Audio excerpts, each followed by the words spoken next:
इस दुनिया में टेक्नोलॉजी लगभग सब खत्म होने वाली है, क्योंकि वर्ल्ड वॉर होने की वजह से लोगों ने एक दूसरे के ऊपर परमाणु बम चलाए, यानी न्यूक्लियर मिसाइल्स, जिसकी वजह से पूरी दुनिया तबाह हो चुकी है। और यहाँ पर काफी सारी महामारियां फैली लगी है, जिसमें कुछ फंगस की महामारी है। और इस दुनिया के अंदर सबसे ज्यादा जो खतरा माना जा रहा होता है वह मशरूम को माना जा रहा होता है, क्योंकि उसी जैसे लोगों को लग रहा होता है कि फंगस बहुत ज्यादा फैल रही है, महामारी फैल रही है।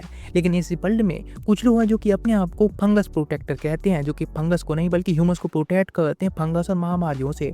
लेकिन कुछ ईविल लोग होते हैं जो कुछ ऐसी अफवाहें फैलाते हैं जिससे कि लोग उनको अपना दुश्मन मानने लगते हैं, उनको नफरत करने लगते हैं, उनको हंट किया जा रहा होता है।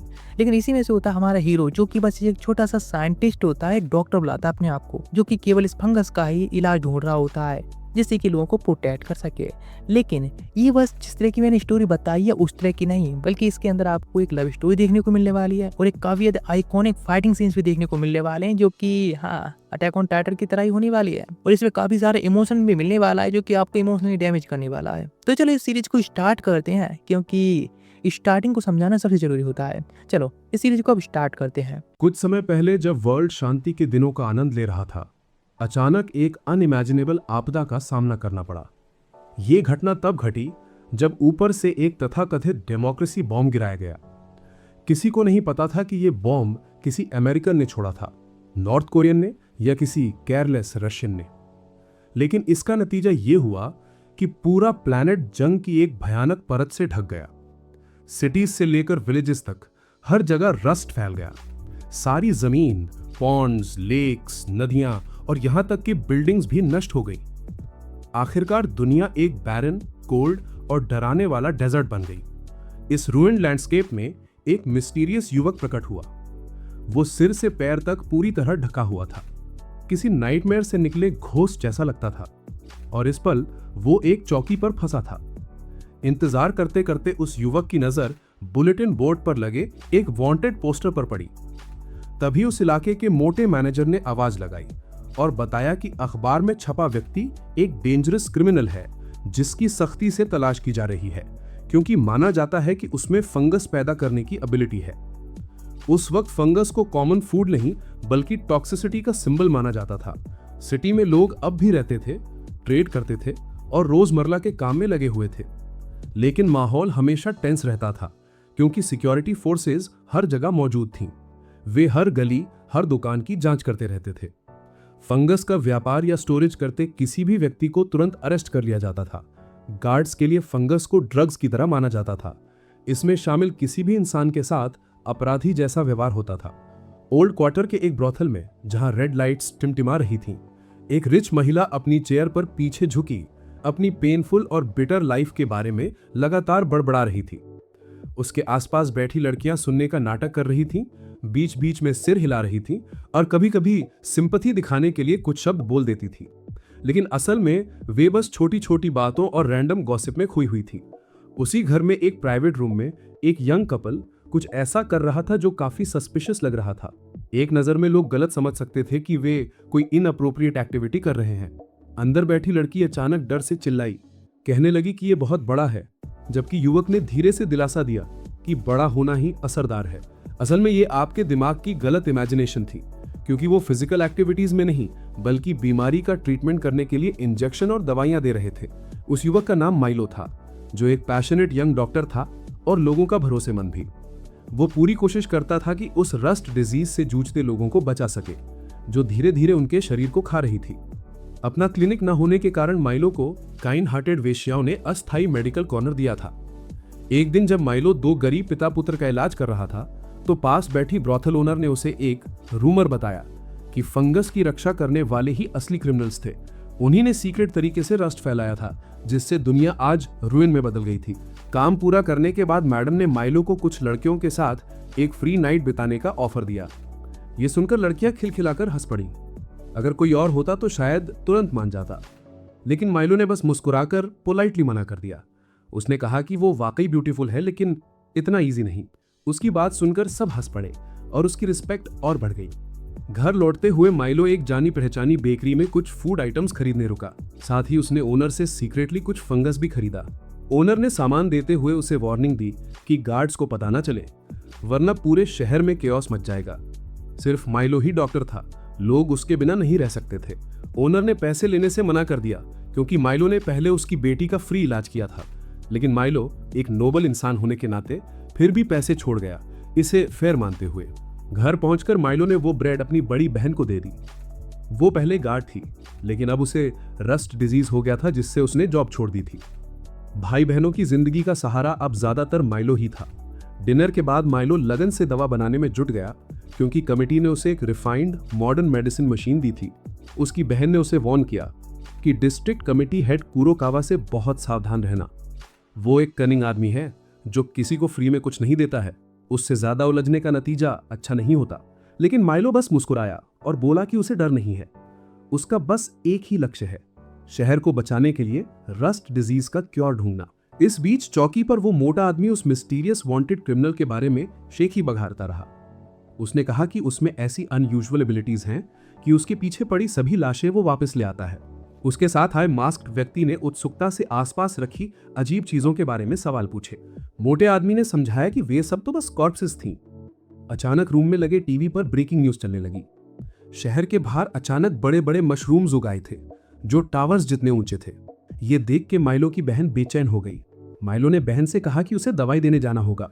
जाने से पहले उसने खास तौर पर उसे सावधान रहने को कहा। फिर वो प्लान के मुताबिक फंगस लेने बेकरी पहुंचा, लेकिन अचानक एक बच्चे ने उसका सामान लूट लिया सोचकर कि वो खाना है। माइलो तुरंत उसका पीछा करता हुआ एक नैरो गली में पहुंचा। वहां उसे हैरानी हुई कि उस लड़के ने उस पर एम्बुश कर दिया। माइलो का नाजुक चेहरा देखकर लड़के ने सोचा कि वो लड़की है और हमला रोक दिया, लेकिन माइलो ने गंभीर आवाज में कहा कि वो एक ईमानदार इंसान है। फिर भी उसने लड़के को दोष नहीं दिया, बल्कि उसकी आंख के घाव का इलाज किया और वादा किया कि अगली बार उसे भरपेट खाना खिलाएगा। लड़के के जाते ही डिस्ट्रिक्ट कमेटी हेड कुरोकावा अचानक वहां प्रकट हो गया। उसने फिर से अपने मीठे लहजे में माइलो को परसुएट किया कि वो उसके साथ बड़े शहर चले जहां बेटर कंडीशंस में मरीजों का इलाज कर सके। लेकिन माइलो ने साफ मना कर दिया क्योंकि उसके शहर में कई मरीज थे। कुरोकावा ने हार नहीं मानी। वो धीरे धीरे पास आने की कोशिश करने लगा, जिससे माइलो को अपने हाथ में फंगस से भरे बैग के उजागर होने की चिंता हुई। ठीक उसी टेंस मोमेंट में सड़क के बीचों बीच अचानक एक विशाल मशरूम उगाया। कुरोकावा का ध्यान भटक गया और वो तुरंत वापस चौकी की ओर लौट गया। वहां एफएटी ऑफिसर के साथ आए मास्क्ड व्यक्ति ने घोषणा की कि ये बॉडीज मंक्स की हैं और उन्हें उनके परिवारों तक पहुंचाने की रिस्पॉन्सिबिलिटी उसी की है।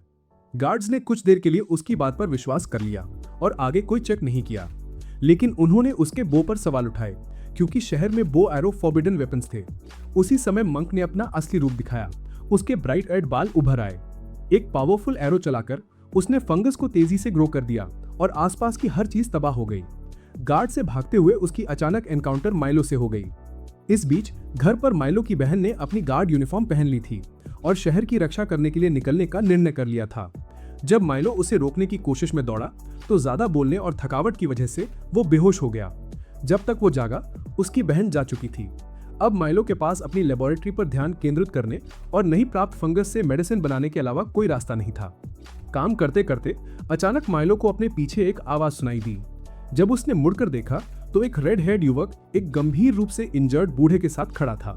उसने खुद को बिस्को बताया, वो इंसान जिसका पूरी दुनिया पीछा कर रही थी। शक की वजह से गार्ड ने सामने खड़े बिस्को से कहा कि वो स्क्रिप्चर का एक अंश पढ़कर साबित करे कि वो सचमुच मंक है। देखने में तो ये एक सिंपल डिमांड थी, लेकिन असल में इसने उसे मुश्किल में डाल दिया। उस पल उसके पास जवाब देने के लिए कोई शब्द नहीं थे। साइलेंस ने माहौल को और टेंस बना दिया। वो जानता था कि अगर उसने कोई गलती की तो एस्केप का कोई रास्ता नहीं बचेगा। उसने तुरंत एक्शन लेने का फैसला किया। उसने एक पावरफुल एरो चलाया जिससे दरवाजा टूट गया, लकड़ी के टुकड़े बिखर गए, डस्ट चारों ओर फैल गई और तुरंत बाद छिपा हुआ बड़ा क्लॉथ नीचे खींच दिया गया। सबकी नजरें चौंधिया गईं जब उन्होंने देखा बिस्को के दादाजी एक विशाल क्रैब के साथ सामने खड़े थे। हर कोई दंग रह गया। अब दोनों के पास भागने के अलावा कोई ऑप्शन नहीं था क्योंकि दूर से फुटस्टेप्स और गनफायर की आवाजें आ रही थीं। हिप्पोस की गार्डिंग टीम बड़ी बड़ी मशीन गन्स लिए उनका पीछा कर रही थी। बुलेट्स की बौछारें जमीन में धंस रही थी। डीप होल्स बन रहे थे। स्मोक और डस्ट से रास्ता ढक गया था। बिस्को तेजी से क्रैब की पीठ पर कूद पड़ा। उसके हाथ बो को कसकर पकड़े हुए थे और वो लगातार शार्प एरोस चला रहा था। उसकी एक्यूरेसी और स्पीड ने गार्ड्स को पास आने से रोका। उसके दादाजी भी आइडल नहीं रहे। उन्होंने स्पेशल जंपिंग फंगस का उपयोग किया और दोनों को सीधे शहर की दीवार के ऊपर पहुंचा दिया। इस अनएक्सपेक्टेड छलांग से पूरे शहर में पैनिक फैल गया और गार्ड्स तुरंत रिएक्ट नहीं कर पाए।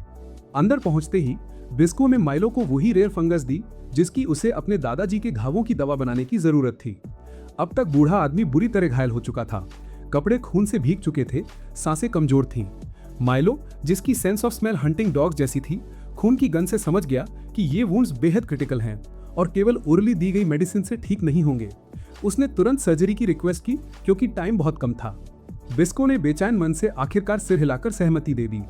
उसने माइलो को 10 मिनट दिए दवा तैयार करने के लिए। शंका तो थी, लेकिन और कोई ऑप्शन नहीं था। लेकिन केओस यहीं खत्म नहीं हुआ।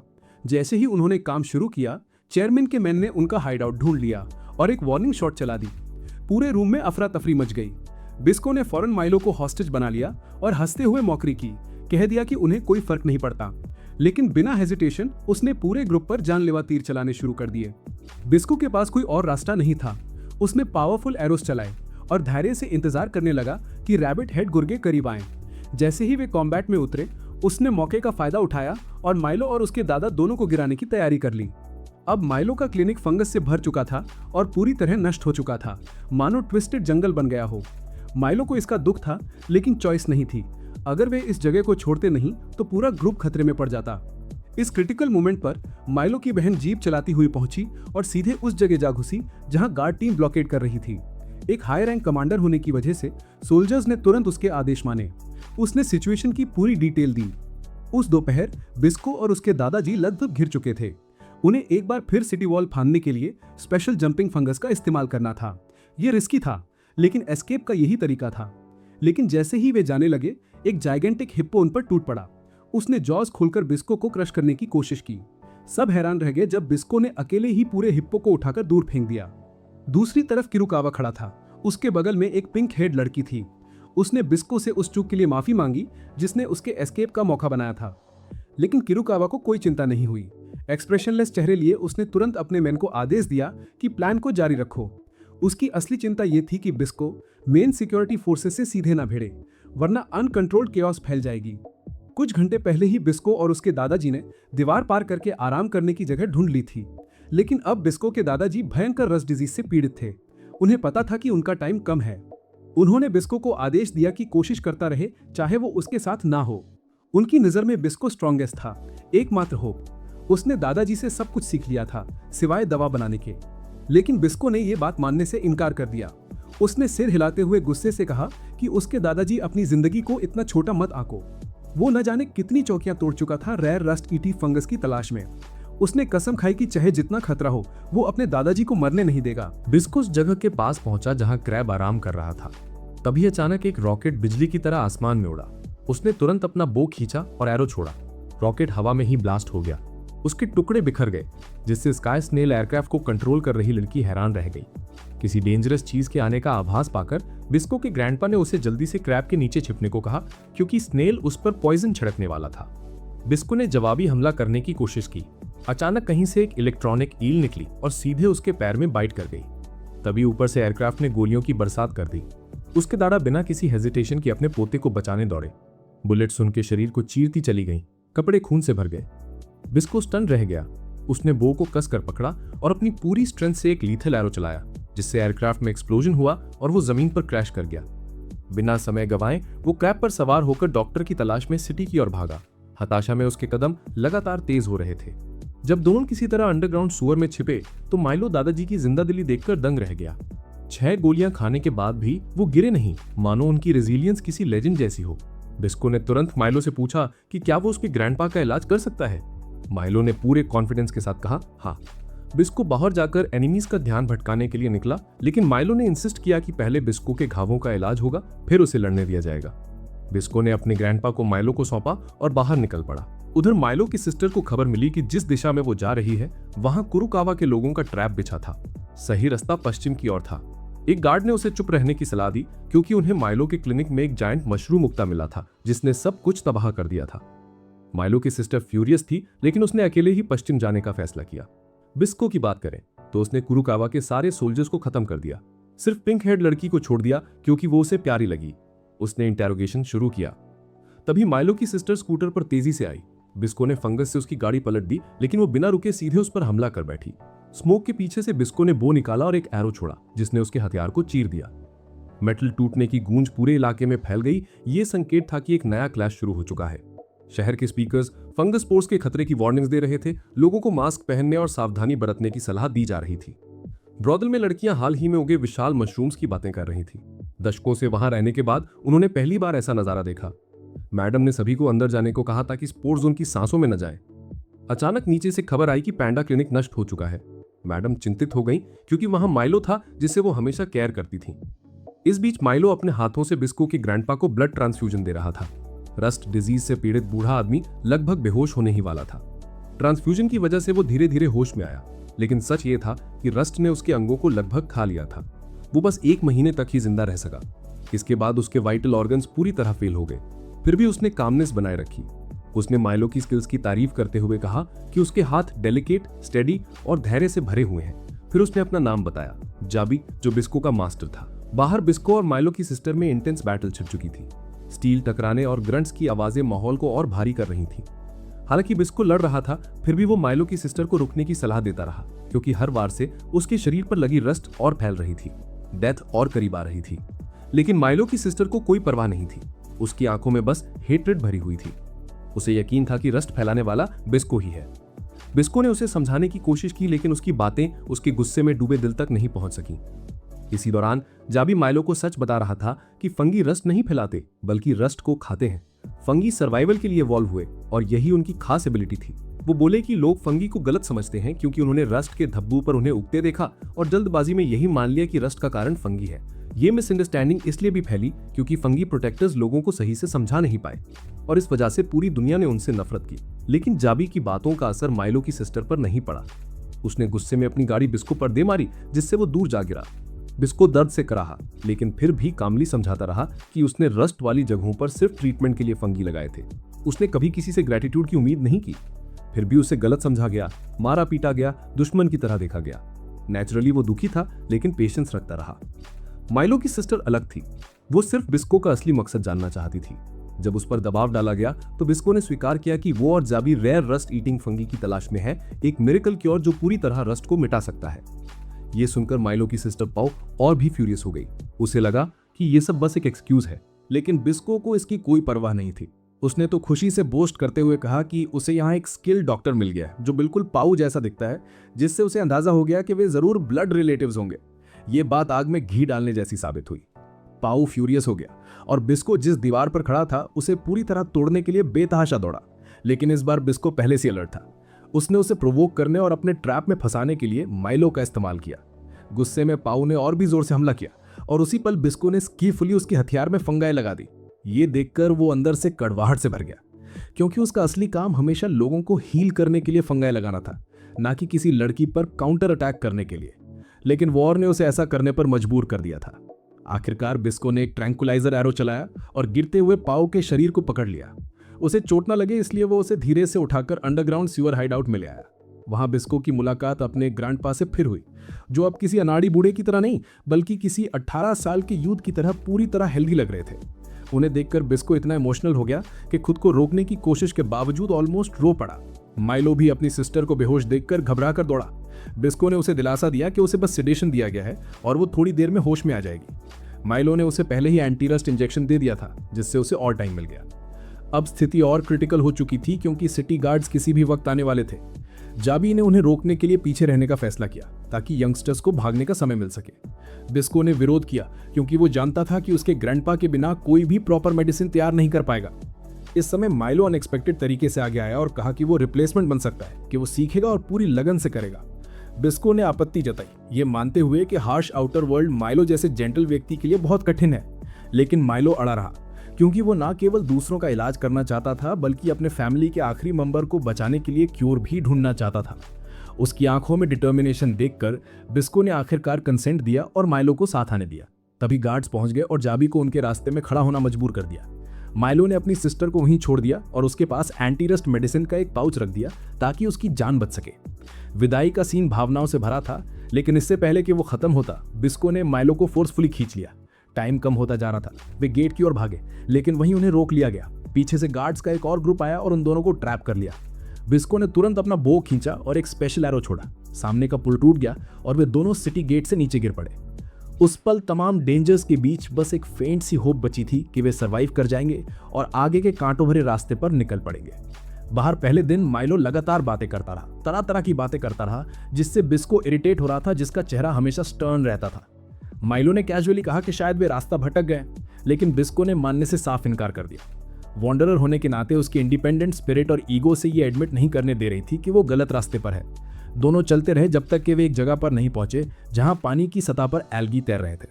माइलो तुरंत फैसिनेटेड हो गया, उसकी आंखें चमक उठी। वे देखने के लिए रुक गया, मानो उसे कोई मैजिकल चीज मिल गई हो। लेकिन बिस्को अलग था, वो अनॉयड और इम्पेशेंट था। उसने कैजुअली माइलो के चेहरे पर कुछ फेंका, जिससे वो चौंक गया।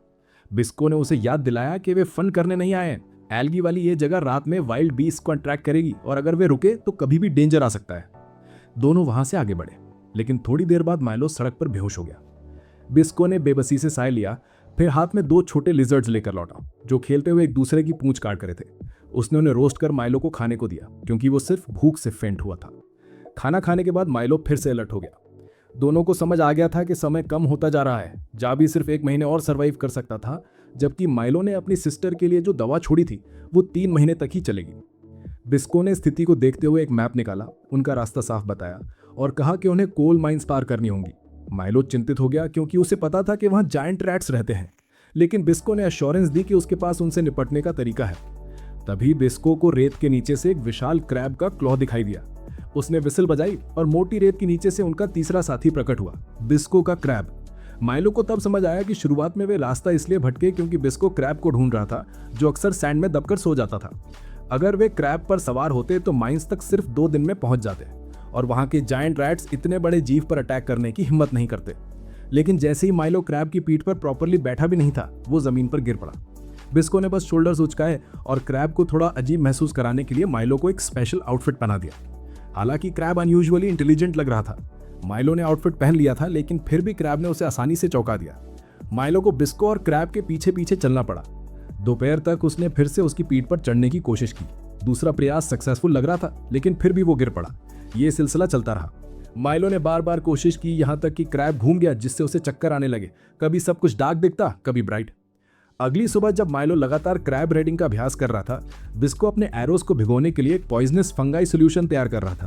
तभी अचानक कोई सामने प्रकट हुआ। मेलो अचानक टूट गया, एक लड़की के सामने फेंका गया, और संयोग से वो पिंक हेड वही लड़की थी जिससे बिस्को पहले मिल चुका था।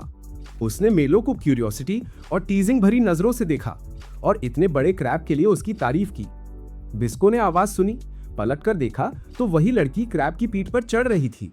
जब मेलो उसके पंजे से चिपका हुआ था, बिस्को ने तुरंत फंगी लगे एरो से उसे चेतावनी दी। उसकी आंखें धमकी से भरी थीं। एक तीर लड़की की जांघ पर लगा, जिससे उसे काफी दर्द हुआ, लेकिन वो फिर भी मॉकिंग हंस पड़ी। पता चला कि वो मेलो को ल्योर करना चाहती थी, उसे क्रैब की राइडिंग सिखाने का वादा करके, लेकिन असल में उसका इरादा उसे चुराने का था। उस पल मेलो ने अनएक्सपेक्टेडली कुछ अलग किया। उसने क्रैब से बात की, उसे नीचे झुकने को कहा ताकि वो उस पर दवा लगा सके, और आश्चर्यजनक रूप से क्रैब ने सचमुच उसकी बात मान ली। बिस्को स्टन रह गया, क्योंकि मेलो हालांकि उस पर सवार नहीं हो सकता था, फिर भी उसने क्रैब को कोऑपरेट करने के लिए राजी कर लिया था। इसके बाद बिस्को ने अपनी प्लान बदल दी। मेलो को अब राइडिंग का अभ्यास करने की जरूरत नहीं रही, और तीनों ने साथ साथ अपनी जर्नी जारी रखी। उस शाम वे पहाड़ पर एक मंदिर में रेस्ट करने के लिए रुके। यहाँ सरप्राइजिंगली उन्हें फिर से पिंक हेड लड़की मिली। वो असहज लग रही थी, मानो उसके गले में कुछ अटक गया हो। मेलो तुरंत दौड़कर उसके पास गया और उसकी पीठ थपथपाकर उसे उल्टी करने में मदद की, लेकिन ये काफी नहीं था। एक रैकलेस हरकत में मेलो ने उसके गले से एक क्रिसलिस निकालने के लिए मानो किसी फोर्स्ड किस की तरह अपने होंठ उसके होंठों से चिपका दिए। मेलो ने बताया कि ये एक खास क्रिसलिस होता है, जिसका इस्तेमाल अक्सर स्लेव्स को कंट्रोल और उन्हें भागने से रोकने के लिए किया जाता है। लड़की ने शुरू में सोचा कि उन दोनों ने उसकी मदद सिर्फ इसलिए की क्योंकि उन्हें उसका फ्लॉलेस बॉडी चाहिए था, लेकिन बिस्को ने कोल्डली कहा कि उसे इसमें कोई इंटरेस्ट नहीं है। ये सुनकर मेलो शर्म से लाल हो गया और बिस्को ने उसे वर्जिन होने का मजाक उड़ाया। बिस्को के गुस्से ने उस पर एरो चलाने के लिए लगभग प्रोवोक कर दिया, जबकि मेलो ने कामली कहा कि उसे बस कुछ खाना चाहिए। आखिरकार पिंक हेयर लड़की ने अपना बैग खोला और दोनों के सामने रख दिया ताकि वे चूज कर सकें। मेलो ने क्रैकर्स का एक पैकेट चुना, जबकि बिस्को ने कुछ एरोस। फिर लड़की ने पैसे मांगे, जिससे बिस्को इरिटेट हो गया, लेकिन मेलो फिर भी पैसे देने को तैयार हो गया। उसने खुशी खुशी बिस्को को क्रैकर्स चखने को कहा और दोनों को उनका टेस्ट शानदार लगा। लेकिन जब पेट्रोल की बात आई तो वो उसे बेचना नहीं चाहती थी, यहाँ तक कि उसके सामने ही उसे उंडेल दिया। उस रात अचानक अर्थक्वेक आ गया। बिस्को चौंक कर जाग गया, जबकि मेलो क्रैब पर सवार होकर भाग रहा था। बिस्को ने पाया कि अब वो एक जाइगेंटिक इंसेक्ट की पीठ पर लेटा हुआ है। मेलो चिल्लाया, ये एक लिविंग फोर्ट्रेस है। अगर ये कोल माइन से टकराता तो पूरी खदान ब्लास्ट हो जाती। बिस्को अच्छी तरह जानता था कि ये स्पीशीज बोन ईटिंग वर्म है और पिंक हेड लड़की ने पेट्रोल गिराने की वजह से ये जाग गया था। बिस्को ने जोर से चिल्लाकर मेलो को बताया कि कैसे क्रैब को वर्म के सिर पे अटैक करने के लिए निर्देश देना है ताकि वो रुक सके। लेकिन उस पल पिंक हेड लड़की ने उसे कसकर पकड़ रखा था और वो हिल भी नहीं पा रहा था। मेलो ने दिल से क्रैब से विनती की और वो उसकी बात मानकर सीधे वर्म के सिर में वार करने के लिए उछल पड़ा। बिस्को किसी तरह छलांग लगाने में कामयाब हुआ, लड़की को अपने साथ खींच लिया और फिर फंगी से लथपथ एक एरो वर्म की खोपड़ी में मार दिया। फंगी तुरंत फैल गई, वर्म रुक गया और फिर मरकर गिर पड़ा। सौभाग्य से ग्रुप कोल माइन से ठीक पहले रुक गया, लेकिन इससे पहले कि वे सांस ले पाते कहीं से एक कैनन उन पर दागा गया, जिससे पूरा कोल माइन एरिया एक्सप्लोड हो गया। उन्हें मजबूरन कोई दूसरा रास्ता ढूंढना पड़ा। अगली सुबह जागने पर मेलो ने बताया कि पिंक हेड लड़की उनके दोनों पैसे लेकर भाग गई है, लेकिन कम से कम उसने कुछ खाना छोड़ दिया था, जिससे यह साबित हुआ कि उसका कॉन्शियंस अभी भी बाकी है। बिस्को ने मेलो की ओर देखा और महसूस किया कि उसके हाथों में चोट होने के बावजूद वो क्रैब राइडिंग में काफी माहिर हो गया था। इससे यह साबित हुआ कि मेलो बहुत डेडिकेशन से प्रैक्टिस कर रहा था। बिस्को ने अप्रूवल दिखाते हुए हल्का सा सिर हिलाया और फिर दोनों अपनी जर्नी पर निकल पड़े। होश में आते ही पाव तुरंत अपनी बड़ी मोटरसाइकिल पर चढ़ गई, इंजन चालू किया और तेजी से निकल गई। वो बचे हुए निशानों का पीछा करती रही, बस एक ही थॉट मन में लिए, उसे मेलो को ढूंढना है। इस बीच मेलो और बिस्को एक खतरनाक सिचुएशन में थे। दोनों अचानक गन्स और स्टिक्स लिए एक बच्चों के समूह से घिर गए और उन पर ऐसे हमला करने को दौड़े मानो वो पहले से ही एम्बुश कर रहे हों। उन अग्रेसिव बच्चों को लगा कि मेलो और बिस्को किरिकावा के गूंज हैं, इसलिए वे लगातार हमला करते रहे।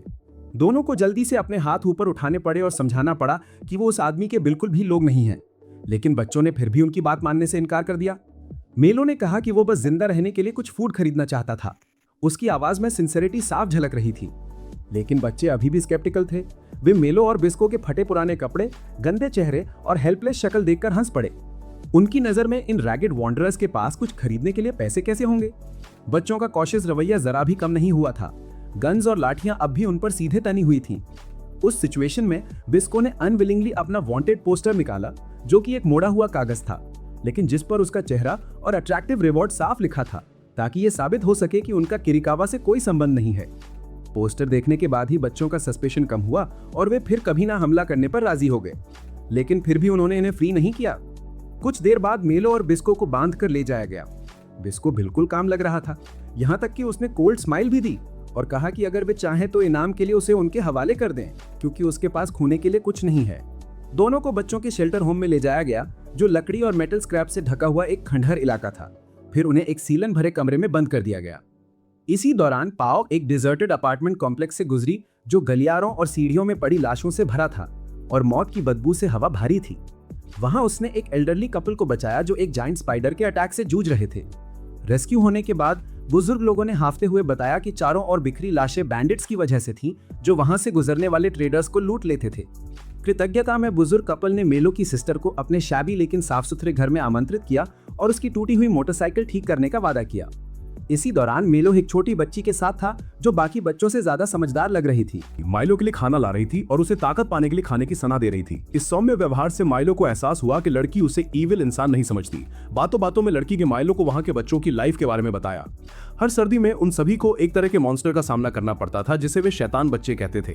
ये जीव अक्सर उन्हें परेशान करने आते, डर और पेन फैलाते थे। ध्यान से देखने पर माइलो ने लड़की की बाह पर सफेद पपड़ी जैसे पैचेस देखे। जब उसने इसके बारे में पूछा तो लड़की ने बताया कि एक दिन कुरोकावा इस जगह आया और उसने घोषणा की कि बच्चों को रस्ट डिजीज लग गई है, इसलिए बड़ों को क्योर के लिए मेडिसिन खरीदने के पैसे कमाने के लिए उसके यहाँ काम करना पड़ा। ये सुनकर माइलो को तुरंत एहसास हुआ कि ये इल्यूजन था, क्योंकि लड़की के हाथ पर जो निशान थे वे असल में रस्ट के नहीं थे। इसी बीच पावू के उस एल्डरली कपल के घर पहुंचने पर उन्होंने उसे एक पुरानी कहानी सुनाई, कैसे वे एक भीड़-भाड़ वाले कस्बे में रहते थे, जहां लोग धीरे धीरे भयानक रस्ट डिजीज से पीड़ित होने लगे। एक दिन खुद को फंगी प्रोटेक्टर कहने वाला एक आदमी प्रकट हुआ और क्लेम किया कि वो इस बीमारी का इलाज कर सकता है। शुरुआत में बीमारी में इंप्रूवमेंट के साइंस दिखे जिससे लोगों को उस पर विश्वास हुआ और वो ग्रेटफुल हो गए, लेकिन बाद में एक एक करके लोग फिर से मरने लगे, उनके शरीर सड़ने लगे क्योंकि रस्ट फैल गया था। जाने से पहले उस स्वयंभू प्रोटेक्टर ने कोड स्वर में कहा कि यह सब सिर्फ एक एक्सपेरिमेंट था। ये सुनकर पाबू के दिल में नफरत उमड़ पड़ी और तथाकथित फंगी प्रोटेक्टर के प्रति उसकी हेट्रेड और भी बढ़ गई। उसने उस कपल से टूल्स उधार लिए और अपनी मोटरसाइकिल खुद ठीक करने लगी। काम करते हुए उसे पास की एक केव से अजीब आवाजें सुनाई दी। वो डरते हुए अंदर गई और शॉक हो गई कि केव सूखी हड्डियों और लाशों से भरी थी। सच ये था कि वो एल्डरली कपल असल में साइकोपैथ किलर्स थे जो अपनी क्रूएल इच्छा की पूर्ति के लिए लोगों को मारते थे। वे पाबू को भी एक पपेट में बदलने का इरादा रखते थे। जब पाबू ने उन्हें देखा तो वे ओवर कॉन्फिडेंट लग रहे थे। उन्हें लगा कि उसने वो पॉइजन पी लिया है जो उन्होंने पहले उसके खाने में मिला दिया था, लेकिन पाबू को उनकी कॉन्स्पिरेसी का पहले ही सस्पिशन हो गया था और उसने वो जहर पिया ही नहीं था। जैसे ही वो रिटेलिएशन करने वाली थी, अचानक एक कॉर्प्स अंधेरे से निकला जिसके मुंह से टॉक्सिक स्मोक निकल रही थी जिससे जगह धुंधली हो गई। पाबू तुरंत भाग निकली, जबकि कपल ने रियलाइज कर लिया कि वो जीत नहीं सकते और उन्होंने अपनी आखिरी प्लान को अंजाम दिया। उन्होंने पूरी केव में आग लगा दी ताकि सब कुछ फ्लेम्स में जल जाए। इसी बीच बिस्को दूसरे कोने में कैद था। उसने दीवार के पास लगे कुछ स्पीयर्स देखे और उन्हें पाने की इच्छा जताई। इस वजह से उसकी रखवाली कर रहे 2 बच्चों ने उसे अपने पेरेंट्स के बारे में बताया जो कभी फिशरमैन थे, लेकिन कुरुकावा का विरोध करने पर मारे गए। जब बिस्को ने स्पीयर की इच्छा जताई तो गन पकड़े हुए बच्चा फ्यूरियस हो गया और ट्रिगर दबाकर गोली चलाने वाला था, लेकिन गलती से बिस्को को मार देने और रिवॉर्ड खोने के डर से रुक गया। तभी बच्चों का एक समूह दौड़कर आया और बोस्ट करने लगा कि माइलो ने उनकी बीमारी क्योर कर दी है। इससे टेंस माहौल कुछ काम हो गया। शुरुआती 2 पहरेदारों में अब सिर्फ एक बचा था जो एक पुराने टॉन मैप को गौर से देख रहा था। बिस्को ने कहा कि वो उस जगह को अच्छी तरह जानता है, फिर उत्साह से बताया कि कैसे एक फंगी प्रोटेक्टर ने कभी उसकी जान बचाई थी और अब वो उस फेवर को रटाना चाहता है। लड़के ने मैप उसे थमा दिया और खुद शौच के बहाने वहां से निकल गया। मौके का फायदा उठाकर बिस्को ने तुरंत अपनी हैंडकफ्स और बेड़ियां तोड़ दी। इसी दौरान माइलो ने न सिर्फ क्यूर किया बल्कि दवाइयां भी लिखी, उन्हें बनाने का तरीका समझाया और बच्चों को खास गाइडेंस दिया। ग्रेटफुल होकर बच्चे उसका बदला चुकाना चाहते थे, लेकिन जब माइलो ने उनसे बिस्को को छोड़ने को कहा तो लीडर ने साफ इनकार कर दिया। उसका मानना था कि उन्हें विंटर आने से पहले पफरफिश के झुंड से लड़ने के लिए वेपन्स चाहिए। जैसे ही उसने ये कहा, पफरफिश का एक विशाल स्वाम आधम का भूख से तड़पते उनमें से एक ने लीडर को पकड़ लिया। बिस्को तुरंत उसे बचाने दौड़ा, स्पीयर घुमाया और एक ही बार में पफरफिश को 2 टुकड़ों में काट डाला। हालांकि मजाक में उसने कहा कि काश उसके पास चावल होते तो इससे फिश सैलड बना लेता। बिस्को ने बच्चों को खतरे से बचाने का वादा किया, लेकिन ये भी एडमिट किया कि वो पढ़ नहीं सकता, इसलिए जब भी वो मैप पर तीर चलाता तो लड़के को उसे जगह का नाम पढ़ के सुनाना पड़ता। जब तक पूरा मैप पढ़ा गया तब तक पफरफिश का झुंड पीछे हट चुका था। बिस्को ने अपना जायंट क्रैब बुलाया और उस पर सवार होकर माइलो को लेने आया। जब माइलो जाने की तैयारी कर रहा था तो समझदार छोटी बच्ची ने उसे रोका और कहा कि शहर को उसके जैसे किसी की जरूरत है, लेकिन माइलो ने बस मुस्कुराकर कहा कि उसने बच्ची को पर्याप्त मेडिकल नॉलेज दे दिया है और उसे यकीन है कि वो उसकी जगह लोगों को हील करेगी और बचाएगी। जुराई से पहले ग्रुप के लीडर लड़के ने बिस्को को अपने पिता का छोड़ा हुआ स्पीयर दिया। हालांकि उसने दिखावे में कोल्ड व्यवहार किया और कहा कि ये बस टेस्ट है कि क्या बिस्को उसकी जान ले सकता है, मगर असल में ये ट्रस्ट और भरोसे का संकेत था। इसी बीच कुरोकावा अब भी जबाई की तलाश में अपनी पूरी ताकत लगा रहा था, लेकिन उसे अभी तक पकड़ नहीं पाया था। अचानक उसने अपने आदमियों को रुकने का इशारा किया। वो पीछे खड़े एक आदमी की ओर गया, सस्पिशन से उसका चेहरा देखा और जोर से उसकी टोपी खींच ली। ये डिस्गाइज में जबाई था। अब बिस्को और माइलो एक विशाल आइसी टेरेन से गुजर रहे थे। ठंडी हवा इतनी तेज बह रही थी कि हर कदम दुगना भारी लग रहा था। माइलो सिर से पांव तक कांप रहा था, उसकी सांसें सफेद धुन में बदल रही थीं। ठंड उसकी हड्डियों में घुस रही थी जिससे वो ठीक से चल भी नहीं पा रहा था। बिस्को को ज्यादा फर्क नहीं पड़ा, बल्कि वो मॉकिंग अंदाज में हंसने लगा। उसकी आंखें तिरस्कार से चमक उठीं जब उसने माइलो को स्ट्रगल करते देखा। उसकी हंसी उस खामोश जगह में गूंज रही थी जिससे माइलो शर्म से लाल हो गया। चलते चलते अचानक दोनों को मोटी बर्फ में उछलता हुआ एक सफेद रैबिट दिखाई दिया। बिस्को ने तुरंत धनुष खींचकर उसे गिराने की कोशिश की, लेकिन माइलो ने अचानक मौके का फायदा उठाकर बीच में दखल दिया। उसने बोस्ट्रिंग कसकर खींची और एक तीर छोड़ा, लेकिन उसके कांपते हाथों की वजह से तीर डायरेक्शन से भटक गया। हालांकि तीर वेस्ट नहीं गया, बल्कि जाल की तरह फैल गया और रैबिट उसमें फंस गया। बिस्को क्षण भर के लिए हैरान रह गया, जबकि माइलो ने मुस्कुराते हुए बताया कि उसने स्पाइडर सिल्क से खास एरोज बनाए हैं, क्रिएटिव और उपयोगी। बिस्को ने ठंडे स्वर में कहा, यह बस एक तरह की चीटिंग है। लेकिन उसकी आंखों में माइलो की चतुराई साफ दिखाई दे रही थी। वे ज्यादा दूर नहीं गए थे कि उन्हें वही पिंक हेड गर्ल दिखी जो बर्फ की मोटी परत में जमी हुई थी और उसका शरीर लगभग रिजिड था। दोनों उसे जल्दी से पास की एक छोटी गुफा में ले गए ताकि वो वार्म हो सके। माइलो को हैरानी हुई कि वो उनसे पहले यहाँ कैसे पहुंची। उसने आह भरते हुए बताया कि उसने मंदिर में एक ओल्ड हेलीकॉप्टर की मरम्मत की थी जो यहाँ से उड़ा था, लेकिन दुर्भाग्य से आर्मी की एंटी एयरक्राफ्ट गन्स ने उसे गिरा दिया। ये सुनकर बिस्को ने तुरंत एक कड़वी टिप्पणी की कि ये कर्मा है। जो अच्छा करते हैं उन्हें अच्छा ही मिलता है, जबकि जो बुरा करते हैं उन्हें पनिशमेंट झेलना पड़ता है। लड़की ने गुस्से में जवाब दिया कि उसने जानबूझकर कभी बुरे डीड्स नहीं किए, ये सब डेस्टिनी की मजबूरी थी। लाइफ की धाराएं उसे एक विपत्ति से दूसरी ओर ढकेल रही थीं। उसके शब्दों में डिस्पेयर झलक रहा था। उसने बुदबुदाते हुए कहा कि शायद उसे मर जाना चाहिए और इस सब से छुटकारा पा लेना चाहिए। बिस्को ने एक गर्म मेटल का टुकड़ा उठाया और उसके माथे पर दबा दिया, मानो उसकी विल पावर की परीक्षा ले रहा हो। वो तुरंत चीख पड़ी और गुस्से से कांप उठी, लेकिन इसी प्रतिक्रिया ने साबित किया कि वो वास्तव में मरना नहीं चाहती थी।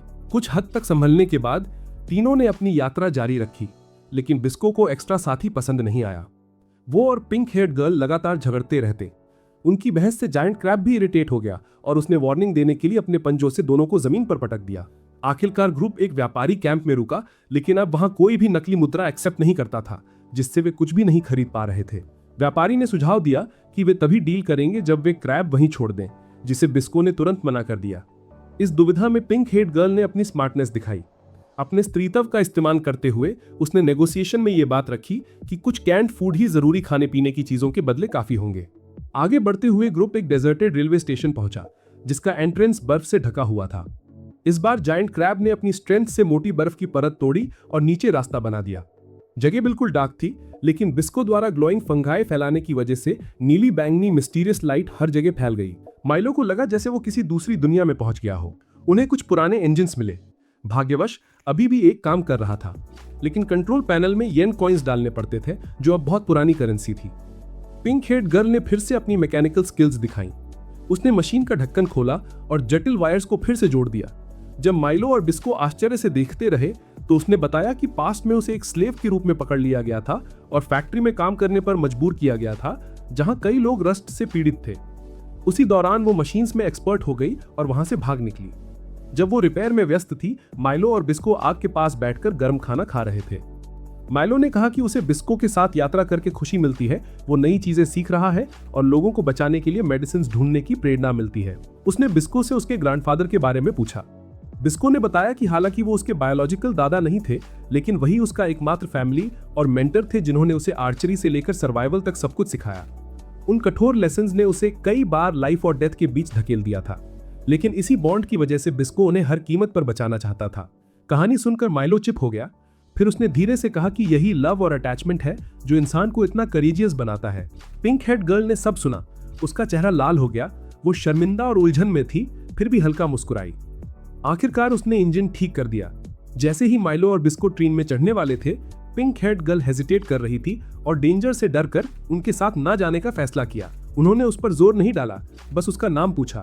पहले वो सतर्क रही, फिर माइलो के प्रॉमिस पर उसने धीरे से कहा कि उसका नाम टायरॉल है। माइलो मुस्कुराया और उसके ब्यूटीफुल नेम की तारीफ की, जिससे वो भावुक हो गई। जैसे ही ट्रेन चली, माइलो ने वादा किया कि वे फिर मिलेंगे और अपनी जर्नी के बारे में बताएंगे। टायरॉल उन्हें दोस्त जैसा व्यवहार करने के लिए थैंक्स कहना चाहती थी, लेकिन वो शर्मीली थी और उसने अपने तक ही रखा। हालांकि ये पीस ज्यादा देर तक नहीं टिकी। अचानक जायंट ऑक्टोपसिस का झुंड आया और ट्रेन पर भयंकर हमला किया। बिस्को तुरंत बैटल में कूद पड़ा और माइलो पर भरोसा किया कि वो हेल्प करेगा। शुरू में माइलो थोड़ा क्लमजी था, लेकिन दोनों ने मिलकर छोटे ऑक्टोपसिस को हरा दिया। तभी एक मैसिव ऑक्टोपस प्रकट हुआ, जिसने अपने टेंटिकल्स फैलाकर बिस्को को कसकर जकड़ लिया। माइलो ने क्रैब को इंजन अपने मुंह में डालने का आदेश दिया, लेकिन निशाना लगाते समय उसके हाथ कांप रहे थे। बिस्को उसके साथ खड़ा हुआ, कंधे से कंधा मिलाकर बो स्ट्रिंग खींची। दोनों ने साथ मिलकर निशाना साधा और तीर इंजन से टकराया और एक जोरदार एक्सप्लोजन हुआ। मॉन्स्टर वहीं खत्म हो गया। खतरे से बचकर ट्रेन लक्ष्य वैली की ओर बढ़ी। यही वो जगह थी जहां फंगस प्रोटेक्टर्स ने कदम रखा था और जहां उनका डिजायर्ड फंगस मौजूद था। नीचे का दृश्य ब्रेथ टेकिंगली ब्यूटीफुल था। अचानक उन्होंने देखा कि एक विशाल बर्ड एक ऑक्टोपस को लेकर आकाश में उड़ रहा है, लेकिन उसी पल एक जायंट स्नेक निकला और दोनों को निगल लिया। बिस्को ने तुरंत पहचान लिया कि ये रस्ट ईटिंग फंगस ले जाने वाली स्नेक स्पीशीज है और वो रास्ते से झूला लेकर उस पर हमला करने चला गया, लेकिन उसके सारे वार बेअसर रहे। इसी टेंस माहौल में माइलो की बहन पाऊ अचानक कहीं से प्रकट हुई। उसकी आंखों में रेज साफ झलक रहा था और उसका फोकस सिर्फ एक चीज पर था, अपने भाई को वापस पाना। उसने बिस्को से डिमांड की कि वो उसके भाई को लौटा दे, लेकिन बिस्को ने काम होकर जवाब दिया कि माइलो अपने विल से उसके साथ आया है। वो अपनी बहन को अपनी स्ट्रेंथ से बचाना चाहता था और उसे फोर्स नहीं किया जा रहा था। माइलो ने सहमति में सिर हिलाया, लेकिन पाऊ अभी भी फ्यूरियस थी और सुनने को तैयार नहीं थी। बिस्को ने अपनी शॉर्ट टेम्पर्ड नेचर के चलते जानबूझकर पाऊ को प्रोवोक किया, जिससे वो और भी रेज में आ गई। माहौल और भी अनकंफर्टेबल और टेंस हो गया। तभी अचानक जायंट स्नेक आगे की ओर झपटा। इस बार टारगेट वे ही थे। पाओ ने जल्दी से बाइक पीछे की ओर मोड़ी, लेकिन अचानक हुए पावरफुल अटैक में वो स्नेक की ग्रिप में कस कर लिपट गई और घसीटती हुई दूर खींची जाने लगी। माइलो पैनिक में आ गया। उसने जल्दी से क्रैब पर सवार होकर चेस शुरू की और जोर जोर से अपनी बहन को पुकारा। रिस्की टीम वर्क से माइलो ने क्रैब को सीधे स्नेक पर अटैक करने का निर्देश दिया। उसकी पकड़ ढीली हुई और पाओ छूट गई। बिस्को ने तुरंत उसे पकड़ लिया और डेंजर से बाहर खींच लाया, लेकिन तभी स्नेक ने क्रैब के क्लॉ को कसकर पकड़ लिया। बिस्को तनाव में था, लगातार बो स्ट्रिंग खींच रहा था और एरोज दाग रहा था, लेकिन कोई असर नहीं हो रहा था। तभी माइलो चिल्लाया और कहा कि वो उस पर ट्रस्ट करे। उसने धनुष की डोरी कसी, ध्यान से निशाना साधा और तीर छोड़ा। एरो एक फ्रेजाइल पॉइंट पर लगा और क्रैब का पंजा कट गया। क्रैब आजाद हो गया, लेकिन अब माइलो स्नेक के मुंह के ठीक सामने था। लाइफ एंड डेथ के उस पल में बिस्को और पाओ ने दोनों ने मिलकर काम किया। वो अपनी बाइक पर सीधे आगे बढ़ी, जबकि बिस्को ने माइलो को पकड़ने के लिए छलांग लगाई। तीनों नीचे गिरे और मॉन्स्टर के मुंह में समा गए। स्नेक के शरीर के अंदर माइलो और बिस्को ने फंगस का ढेर उसके मुंह में भर दिया। जैसे ही फंगस ब्लास्ट हुई, बिस्को ने पाओ के वेपन से स्नेक की स्कल को अंदर से भेद दिया। तीनों ने एक डिसाइजम जंप लगाई और पसीने से तरबतर जमीन पर सुरक्षित गिरे। उनकी आंखों में अभी भी डिटर्मिनेशन चमक रही थी। अपनी बहन से मिलकर माइलो आखिरकार उसे सब समझा पाया कि वो मजबूरी में नहीं, बल्कि उसे बचाने के लिए बिस्को के साथ गया था। उन्होंने स्नेक की लाश को देखा और उसके शरीर पर अजीब फंगस उगता हुआ पाया। माइलो को यकीन था कि यही रस्ट ईटिंग फंगस है जिसकी उन्हें तलाश थी। बिस्को ने एक मशरूम तोड़ा और टेस्ट करने की कोशिश की, लेकिन वो आम मशरूम जैसा ही था। उसे शक हुआ कि कहीं वो गलत रास्ते पर तो नहीं है। डिफीट मानने को तैयार ना होते हुए बिस्को ने एक और स्नेक ढूंढने का फैसला किया। माइलो चाहता था कि पहले उसका इलाज हो, लेकिन बिस्को ने उसकी बात इग्नोर कर दी, यहां तक कि उसे पुश करके दूर कर दिया। तभी माइलो को कुछ अनयूजुअल दिखा। उसने देखा कि जैसे ही बिस्को का ब्लड मशरूम पर गिरा, फंगस ने अजीब रिएक्शन दिया। ये देखकर बिस्को ने आखिरकार माइलो को उसके वुंड पर बैंडेज करने दिया। माइलो ने उत्सुकता से उसका ब्लड ग्रुप पूछा, लेकिन उससे ब्लड ग्रुप क्या होता है ये भी नहीं पता था। माइलो को याद आया कि उसके दादाजी भी यही कहते थे। उसे सस्पिशन हुआ कि ये फंगस प्रोटेक्टर्स के खून में कोई खास एलिमेंट होता है जिसकी वजह से ये रस्ट ईटिंग फंगस काम करते हैं। आइडिया आते ही माइलो ने झिझकते हुए कहा कि वो एक्सपेरिमेंट के लिए बिस्को से थोड़ा ब्लड चाहता है। ये कॉन्वर्सेशन देखकर पाओ का नजरिया धीरे धीरे बदलने लगा। उसने चुपचाप बिस्को को ऑब्जर्व किया। युवक शर्मिंदा होकर मुंह फेर गया। पाओ ने माहौल से बचने के लिए बाहर जाकर अपनी बाइक ठीक करनी शुरू कर दी, लेकिन तभी ऊपर से मेटालिक वायर्स गिरे जो स्नेक के शव से चिपके थे। ऊपर देखते ही पाओ हैरान रह गई। किरिकावा काफी देर से उनका पीछा कर रहा था। उसने छिपने की कोशिश भी नहीं की और साफ कहा कि उसने उनके ग्रुप का इस्तेमाल रस्ट ईटिंग फंगस ढूंढने के लिए किया है। उसका इरादा इसे पकड़कर गवर्नमेंट को ऊंची कीमत पर बेचना था। बिस्को ने तुरंत धनुष निकाला और एरोज उस बलून पर दागे जहां किरिकावा खड़ा था, लेकिन सारे एरोज बेअसर रहे क्योंकि बलून एंटी फंगल मेम्ब्रेन से ढका हुआ था। उसके हेंचमैन ने बिस्को का मजाक उड़ाना शुरू कर दिया, लेकिन बिस्को ने परवाह नहीं की और सीधे कंट्रोल रूम के ग्लास पर निशाना साधने के लिए छलांग लगा दी। तभी किरिकावा ने रिटेलिएट किया और एक रस्टेड बुलेट सीधे बिस्को के पेट पे दाग दी। बिस्को गिर पड़ा, खून बह रहा था, लेकिन उसकी आंखों में अभी भी डिटर्मिनेशन चमक रहा था। अपनी मिशन पूरी होते ही किरिकावा ने पीछे हटने का आदेश दे दिया। अगली सुबह माहौल शांत हो गया। पाओ को एहसास हुआ कि अब उसके पास कोई ऑप्शन नहीं है। उसने ट्रस्ट करके माइलो को बिस्को के हवाले कर दिया और अकेली लौट गई। जाते जाते माइलो ने अपनी बहन को 2 डोजेस दी, एक शहर ले जाने के लिए और एक बिस्को के दादाजी के लिए। लेकिन उसने बिस्को के लिए भी अपना हिस्सा छोड़ दिया क्योंकि उसका वुंड बहुत गहरा था। इलाज के बिना इन्फेक्शन फैल सकता था। बिस्को ने पहली बार उसे सॉफ्टली उसके नाम से पुकारा। पाओ मुस्कुराई और उसका चेहरा शर्मा गया। लेकिन जब पाओ अपनी कैंप लौटी तो शॉक हो गई कि उसके सारे सोल्जर्स पहले से ही कंट्रोल में थे। वो तुरंत ट्रैप में फंस गई और किरिकावा ने उसे पकड़ लिया। उसने बिस्को के दादाजी को भी हॉस्टेज बना लिया। इस बीच माइलो और बिस्को एक फुली इक्विप्ड कैबिन में आराम कर रहे थे। जो बंदा यहाँ तक वीडियो देख रहा है और लाइक नहीं कर रहा, उसे मैं साइड कैरेक्टर कैटेगरी में डाल दूंगा। हीरो बनना है तो लाइक करो।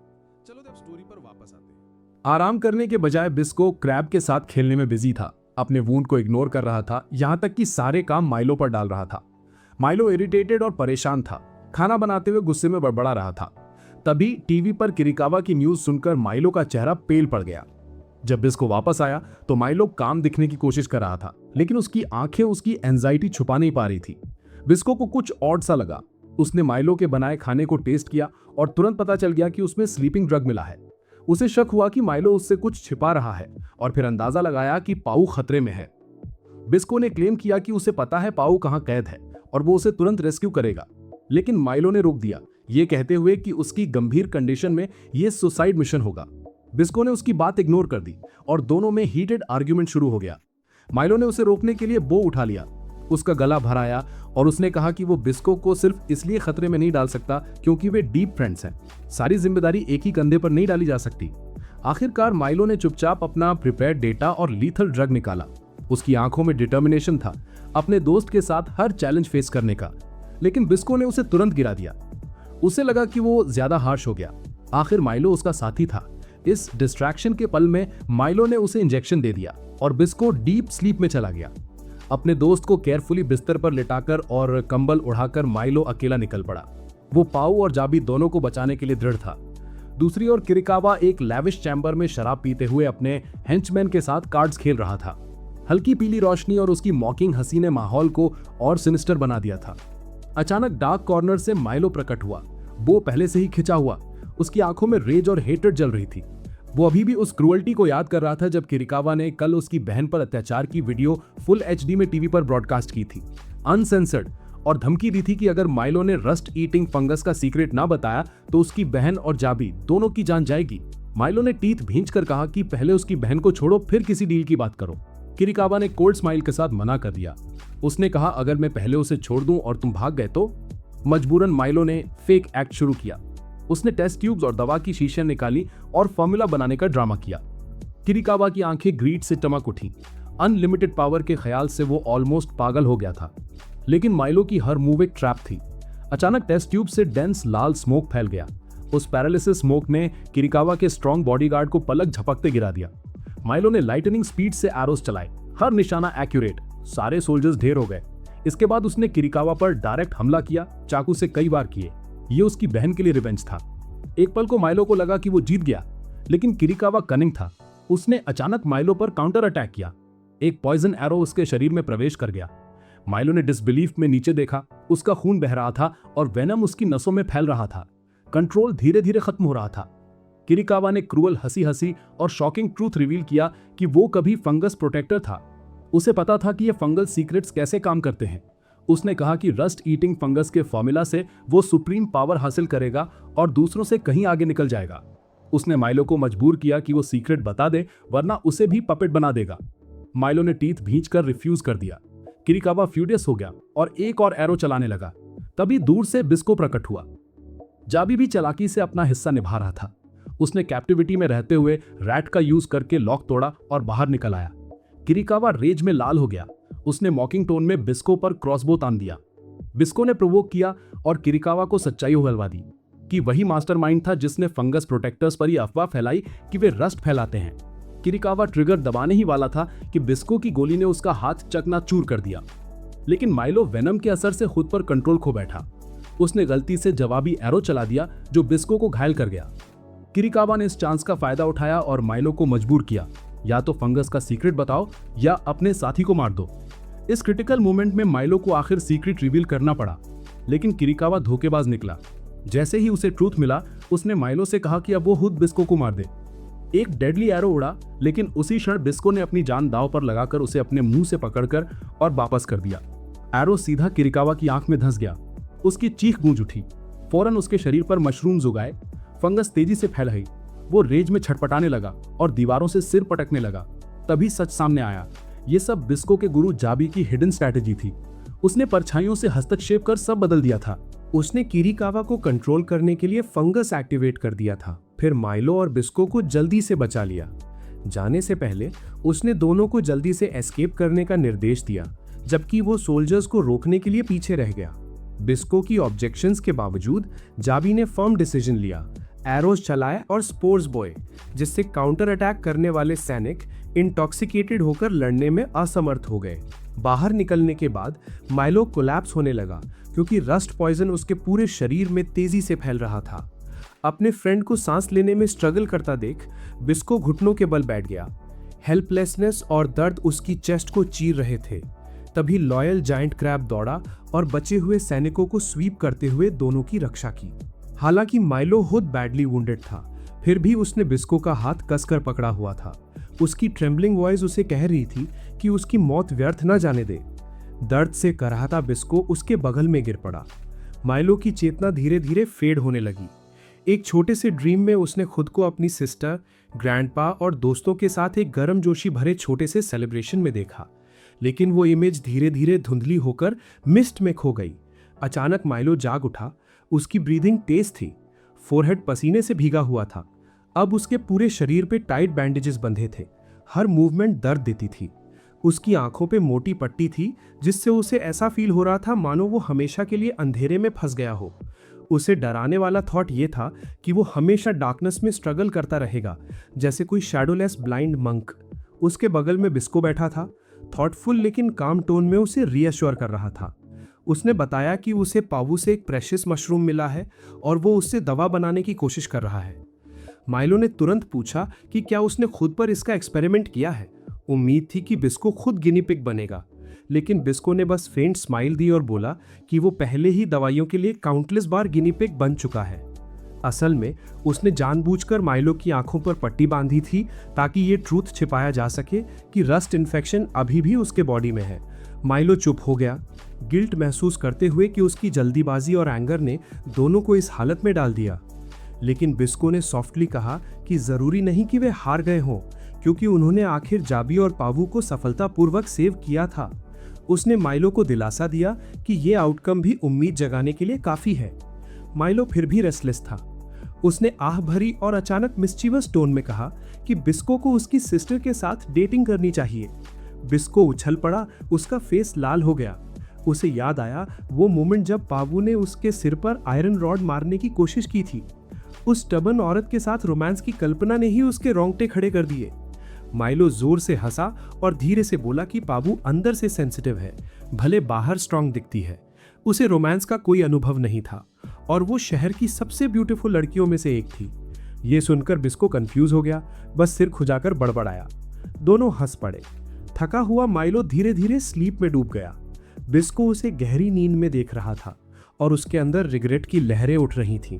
वो ज़्यादा देर उसके साथ नहीं रह सकता था, क्योंकि उसे लगता था कि वो माइलो के लिए बोझ बन चुका है। आखिर उसने पेनफुल डिसीजन लिया कि वे यहीं अलग हो जाएंगे ताकि माइलो सेफ रह सके। इधर दूसरी ओर किरिकावा अब भी अपनी डार्क स्कीम में व्यस्त था। वो जाबी को एक पुराना वेयरहाउस में ले आया था, जहां रस्ट और ऑयल की बदबू फैल रही थी। वहां उसने अपनी पूरी योजना रिवील कर दी। हाल ही में हवा में रस्ट पार्टिकल्स कम हो गए थे और इन्फेक्टेड लोगों की संख्या घट रही थी। इसका मतलब था उसकी पावर कमजोर हो रही थी। इसीलिए उसने एक हॉरिफाइंग प्लान बनाया, आर्टिफिशियली रस्ट फील्ड हवा तैयार करने का। उसका इरादा था कि रस्ट से ढके एक विशालकाय नॉनस्टर को मेल्ट करके रस्ट बुलेट से हवा के स्रोतों को कंटैमिनेट किया जाए। जब वो डस्ट हवा में फैल जाएगी तो पूरी दुनिया फिर से पैंडेमिक में डूब जाएगी। उसने ये भी घोषित किया कि वो घाटी में स्नेक स्पीशीज को खत्म कर देगा ताकि रस्ट ईटिंग फंगाई कभी डेवलप ना हो। उसने जाबी को जिंदा रखा ताकि वो प्रोटेक्टर्स के गांव में लौटकर यंगस्टर्स को ब्लड सैक्रिफाइस के लिए मोटिवेट करे। लेकिन जाबी ने फियर्स रेजिस्टेंस किया, आंखों में स्पार्क थी और उसने किरिकावा की नोज तोड़ने के लिए एक जोरदार पंच मारा। खून बह निकला। गार्ड्स तुरंत उस पर टूट पड़े और उसे ब्रूटल बीटिंग दी। रेज में किरिकावा ने नाइफ निकाला और उसकी फिंगर्स काट कर सबमिशन कराने की कोशिश की, लेकिन जाबी फियरलेस था, कांपा तक नहीं। जैसे ही ब्लेड उसकी स्किन को टच करने वाला था, अचानक एक सोल्जर ने अपना नाइफ घुमाया और उसकी चेन्स काट दी। उस सोल्जर ने पीछे मुड़कर किरिकावा के पैर पर जोरदार स्ट्राइक किया, जिससे उसे इतना डीप वुंड लगा कि उसे अपना मास्क उतारना पड़ा। सब स्टन्ड रह गए। असल में वो सोल्जर डिस्गाइज में बिस्को था। बिस्को ने मौका पाकर किरिकावा को जोरदार ब्लो मारा और गिरा दिया, लेकिन ये कनिंग फॉक्स फिर भी डेथ से बचकर बेसमेंट में भाग गया। जाबी शॉक था जब उसने देखा कि बिस्को भी रस्ट इन्फेक्शन से जूझ रहा है, लेकिन बिस्को काम था। उसने अपने ग्रैंडपा को कहा कि वो किरिकावा की तोप को डिस्ट्रॉय करने का तरीका निकाले, जबकि वो खुद उसे फेस करेगा। फाइनल बैटल से पहले उन्होंने एक दूसरे को टाइटली हग किया, जैसे अंतिम विदाई। किरिकावा ने तुरंत अपने गूंस को सीक्रेट वेपन लाने का आदेश दिया। ये एक इनसेन जायंट था, हाथ में गन लिए बेतहाशा फायरिंग कर रहा था। बिस्को ने उसके पैरों पे 2 एरोस चलाए, मोल्ड फट गया और दैत्य मैग्मा में गिर गया। बैटल टेंस हो गई। जब बिस्को किरिकावा को एरो से फिनिश करने वाला था तो उसने पाया कि उसका हाथ रस्ट से बुरी तरह डैमेज हो चुका है और अब बो खींच नहीं सकता। किरिकावा ने मॉकिंग लाफ दी, खुद को विजेता समझा, लेकिन बिस्को ने पंच मारते हुए ग्राउल किया कि भागना बेकार है। दोनों की ब्रूटल फाइट शुरू हो गई। कई बुलेट्स लगने के बावजूद बिस्को अनस्टॉपेबल था। उसने हर गार्ड को गिराया और फिर आखिरी माइटी पंच से किरिकावा का चेहरा तोड़ दिया। उसका अपना हाथ खून और रस्ट से लथपथ था, लेकिन उसकी आंखें डिटर्मिनेशन से चमक रही थीं। किरिकावा ने हथियार रीलोड किया और उसे खत्म करने ही वाला था, तभी माइलो प्रकट हुआ। उसने एक शार्प एरो चलाया जिससे किरिकावा का आर्टिफिशियल हाथ गिर पड़ा। बिस्को ने तुरंत मौका लिया, उसकी गर्दन पर काटा और उसे मोल्टन रस्ट में दबा दिया। कुरोकावा की चीखें पूरे चेंबर में गूंज उठीं, फिर अचानक क्रिम्सन मैग्मा के तेज प्रवाह में डूब गईं। बैटल खत्म हो गया। मिलो पास ही खड़ा था, आंसू और बलगम बहते हुए बिस्को को धिकार रहा था कि उसने अकेले ही खुद को रिस्क में क्यों डाला। उसे वो प्रॉमिस याद आया जो उन्होंने पहले किया था, लेकिन बिस्को ने मिलो को अपना बो पकड़ाते हुए कहा कि उसकी स्पिरिट उसमें हमेशा रहेगी, तब भी जब उसका बॉडी रस्ट निगल लेगा। उसने कहा कि डिग्निटी खोने से अच्छा है कि वो खुद अपना अंत चुने। मिलो कांप उठा। उसका हाथ बो स्ट्रिंग कसकर पकड़े हुए था, आंखों से आंसू बह रहे थे। उस एक्सट्रीम एगनी के पल में उसे अपनी फाइनल विश पूरी करनी पड़ी। एरो हवा को चीरता हुआ सीधा बिस्को के चेस्ट में धंस गया। उसका बॉडी धीरे धीरे मैग्मा में डूब गया, लेकिन उसके लिप्स पर अब भी एक रिलीफ भरी स्माइल थी। मिलो घुटनों के बल गिर पड़ा और डिस्पेयर में रोने लगा।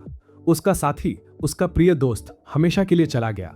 उसके मुंह से अनजाने में बुदबुदाहट निकली कि उसे बिस्को बहुत पसंद है। इस बीच जैबी और पाबू अब एक विशाल म्यूटेंट चिंपैंजीज के झुंड के सामने थे। उनकी डिस्टॉर्टेड रोड्स फैक्ट्री में गूंज रही थीं, जहां टूटती मेटल और चीखती मशीनों का शोर केओस फैला रहा था। क्रैक्ड जमीन पर उनके हर कदम से टेरर उमड़ रहा था। पीछे कुरोकावा का मैसिव फैक्ट्री बेकाबू हो रहा था। पाइप्स हिल रहे थे, हीट निकल रही थी और लगातार अलार्म्स बज रहे थे। बीच में खड़ी एलिफेंट साइज्ड कैनन चमक रही थी, लीथल एमो दागने को तैयार। जैबी ने इमिनेंट थ्रेट समझ लिया। उसने कहा कि अगर इस कैनन को अभी नहीं रोका गया तो कोई भी सर्वाइवर नहीं बचेगा। उसी टेंस मूवमेंट में पाबू ने एक पावरफुल स्ट्राइक किया, जिससे सामने झपटता जायंट एप तुरंत गिर पड़ा। उसने उसके विशाल बॉडी को उठाकर कैनन और फेंका। कोलिजन इतना जबरदस्त था कि मैकेनिकल एलिफेंट हिलकर पलट गया और पूरा फायरिंग सिस्टम कोलैप्स हो गया। 70 ईयर्स के जैबी ने यह देखकर शॉक और एडमिरेशन महसूस किया, लेकिन इससे पहले कि वे राहत की सांस ले पाते, पूरी फैक्ट्री और वायलेंट ट्रेमर्स से हिलने लगी। अंदर से लगातार एक्सप्लोजन्स और दरारों से क्रिम्सन फ्लेम्स निकलने लगीं।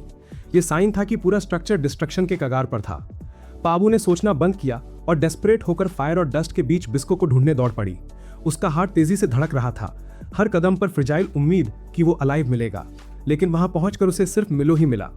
दोनों ने एक दूसरे का सहारा लिया और केओस में ढहती फैक्ट्री से बाहर निकले। बाहर आते ही जैबी ने पूछा कि बिस्को कहाँ है। मिलो ने सिर झुका लिया, ट्रेम्बलिंग वॉइस में बोला कि अब बिस्को हमेशा उसके दिल में रहेगा। ये शॉर्ट लेकिन भारी स्टेटमेंट जैबी और पावो को सब समझाने के लिए काफी था। दोनों की आंखों में ग्रीफ साफ दिख रही थी। पावो ने मुट्ठी कस ली, उसकी आंखें लाल हो गईं, लेकिन आंसू नहीं निकले। जैबी ने आंखें बंद कर गहरी सांस ली, मानो पेन भीतर ही संभाल लिया हो। एटमॉस्फेयर अचानक इतना भारी हो गया जैसे सारे रंग मिट गए हों और सिर्फ एक कड़वाहट भरा एम्प्टीनेस बचा हो। उस दोपहर जब डस्ट सेटल हुई, आर्मी और रेस्क्यू टीम्स आखिर पहुंचे। उन्होंने रैकेज और स्कैटर्ड कॉप्सेस साफ करने का काम शुरू किया। मिलो चुपचाप काले स्मोक पिलर्स को उठते हुए देख रहा था। उसके अंदर खालीपन और डिटर्मिनेशन दोनों एक साथ उमड़ रहे थे, मानो बिस्को की याद अब उसकी गाइडिंग लाइट बन गई हो। तभी रुइन से एक विशाल आयरन मैन अचानक प्रकट हुआ। उसका टारगेट था क्राइंग चिल्ड्रन वैली, वही जगह जहां रस्ट ईटिंग फंगाई रहते थे। साफ था कि यह आयरन मैन फंगाई का एक्सटर्मिनेशन करना चाहता है। मिलो को फेमिलियर लगा और उसने तुरंत गेस कर लिया कि यह असल में बूढ़ा कुरेकावा ही है। आर्मी ने उस पर हैवी वेपन से काउंटर अटैक किया, लेकिन सब यूजलेस था। आयरन मैन अनस्टॉपेबल था। उसने बस अपनी कोल्ड आइज आर्मी की ओर घुमाई, एक टारगेट चुना और डेडली रस्ट ब्लास्ट छोड़ा। अगले पल पूरी प्लेटून टेरन की चीखों में डूबकर गायब हो गई। बिस्को का क्रैब सैंड में दबा था। मिलो को चिंतित देखकर जैबी ने कहा कि यह क्रैब रस्ट रेजिस्टेंस रखता है, चिंता मत करो।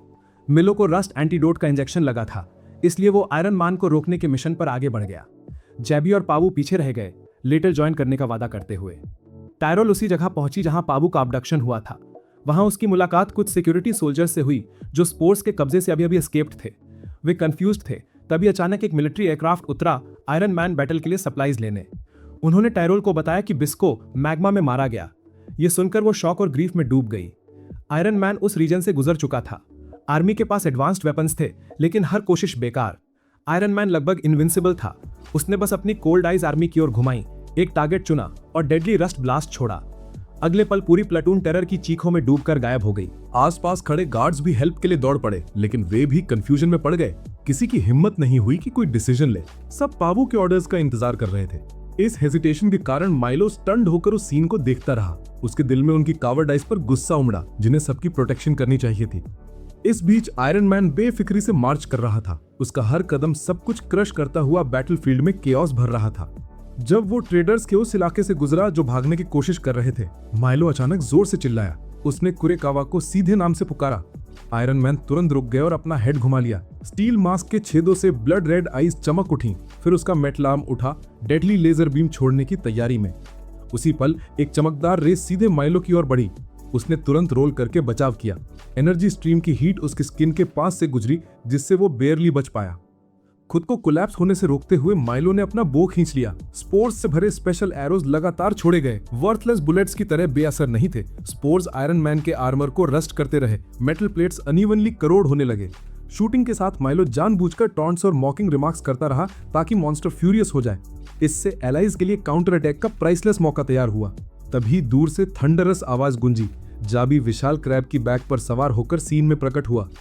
उसने जोर से माइलो को ज्वाइन करने का संकेत दिया। दोनों ने लगातार फायर किया और अपनी पूरी ताकत आयरन मैन पर झोंक दी। उनका मिशन साफ था, उसे हराना और गिराना। रस्ट कवर्ड एरोज की बौछार उस मैकेनिकल जायंट पर हो रही थी, फिर भी आयरन मैन अनशेकन खड़ा रहा। उसकी रेज और भी तेज होती गई। अचानक उसने सिर आसमान की ओर उठाया और भयानक रोर छोड़ा। माइलो एक पल के लिए शिवर कर गया। इंस्टिंक्ट ने उसे वार्न किया कि कुछ कैटास्ट्रोफिक होने वाला है। हीरोइक इंट्यूशन सही निकला। रोर के तुरंत बाद एक विशाल एनर्जी बॉम्ब हवा में छोड़ा गया और सीधे उनके ऊपर गिरा। ब्लास्ट इतना पावरफुल था कि पूरा ग्रुप आग के तूफान में घिरकर दूर जा फेंका गया। पावू को समझ नहीं आया कि उसकी टायरोल से इतनी अचानक मुलाकात कैसे हो गई।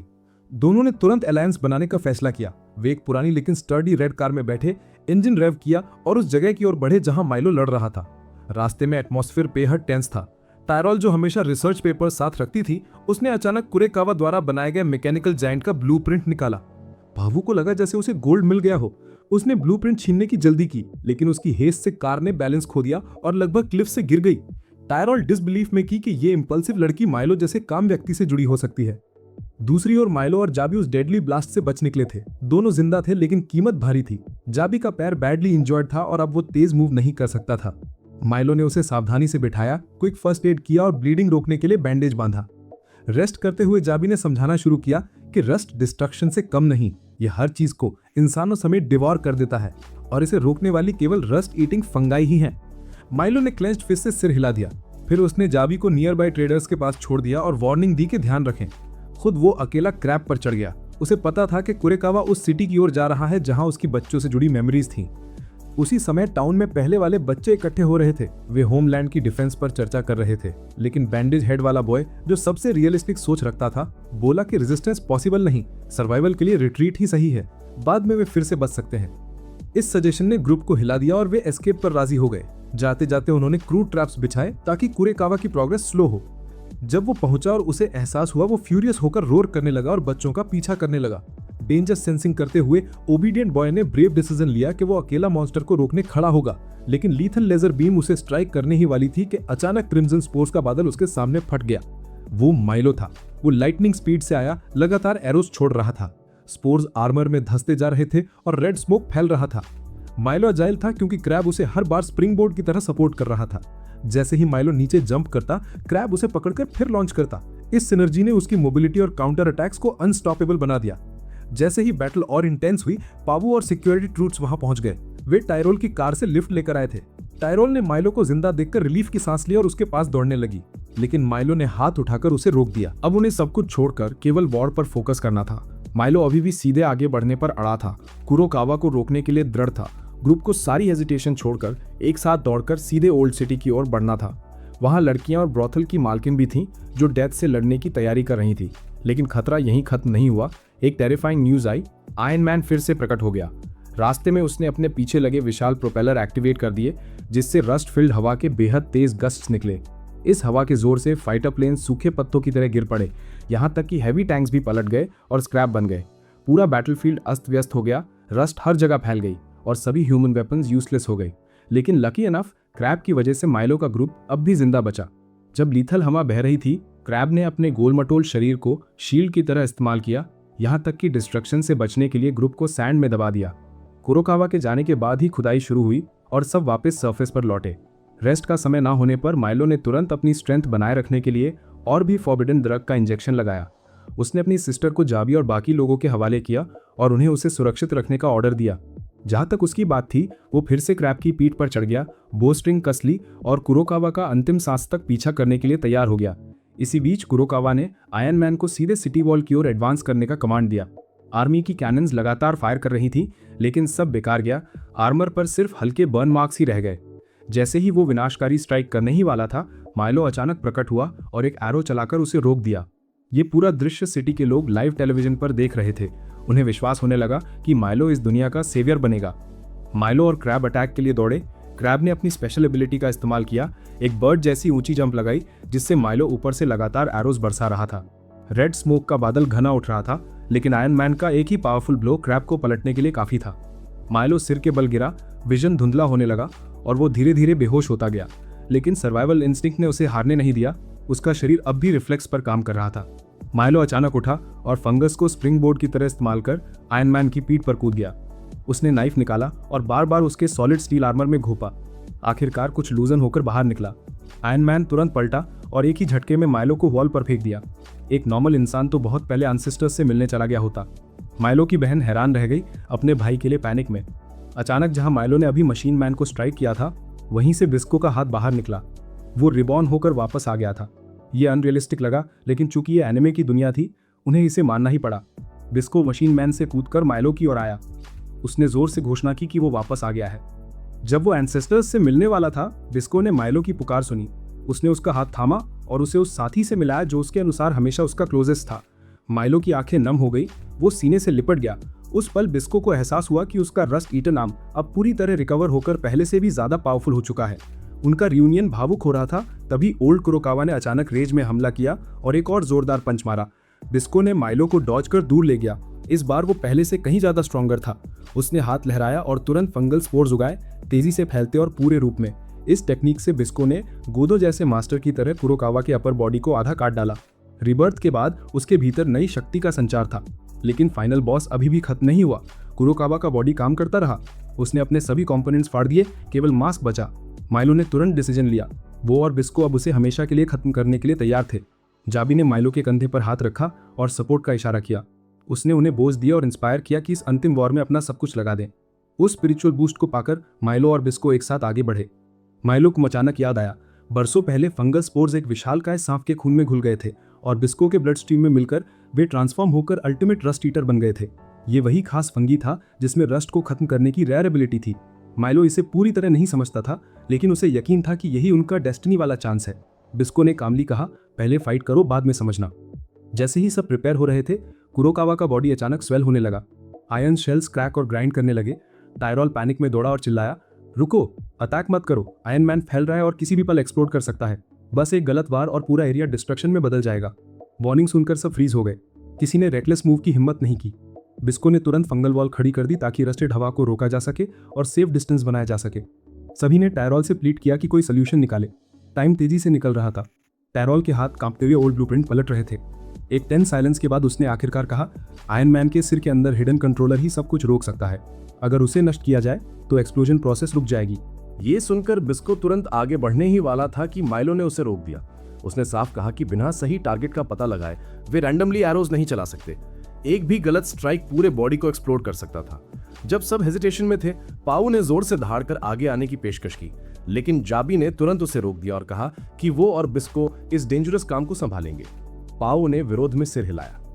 अगर जाबी का क्रैब क्लॉ बहुत जोर से वार करता तो शॉक वेव्स पूरे कुरोकावा को डिस्टेबलाइज कर तुरंत ब्लास्ट कर सकती थी। पावो ने सिर ऊंचा किया और साहस से कहा कि उसने स्ट्रेंथ बेस्ड मार्शल आर्ट्स में ट्रेनिंग ली है और वो बिना बॉडी को नुकसान पहुंचाए आर्मर पियर्सिंग स्ट्राइक कर सकती है। वो खुद उसका मास्क तोड़ देगी।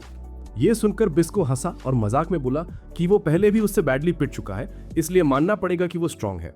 बिस्को ने पाऊ को शार्प नजर से देखा, लेकिन इससे पहले कि वो कुछ कहता, पाऊ ने डीप वॉइस में कहा कि वो सार्केस्टिक कमेंट्स बंद करे, क्योंकि रिस्क उसके सामने है। उसकी तीखी जबान के बावजूद बिस्को ने इस बार ईमानदारी से सिर हिलाया। अगर पाऊ कर सकती थी तो उसे जो भी चाहिए मिलना चाहिए। अचानक पाऊ ने ब्लश करते हुए उसके गाल पर एक किस दे दिया। बिस्को स्टन रह गया, इसे अग्रिम पेमेंट समझकर, जबकि माइलो हंसी से फटफड़ा और मजाक में बोला कि उसकी फ्यूचर वाइफ तो बहुत अच्छी होगी। टायरोल ने डेंजर टालने के बहाने पीछे हटने का नाटक किया। आखिर में बिस्को और सोल्जर्स ने पाऊ को सीधा फ्रंट पर लॉन्च कर दिया। वो लीथल रस्ट करंट्स के बीच से फुर्ती से बचते हुए सीधे कुरोकावा की मास्क पर पहुंची और जोरदार प्रहार किया। एक लाउड क्रैक गूंजा, मास्क की परत चकनाचूर हो गई, लेकिन तुरंत बाद एक भारी काउंटर अटैक ने पाऊ को गिरा दिया। हालांकि फंगी से बनी क्विक वॉल ने उसे बचा लिया। मास्क हटते ही असली कुरोकावा का रूप सामने आया। उसने तुरंत पाऊ की ओर डेडली एनर्जी बीम छोड़ी, लेकिन माइलो ने लाइटनिंग स्पीड से फंगल शील्ड खड़ी कर दी।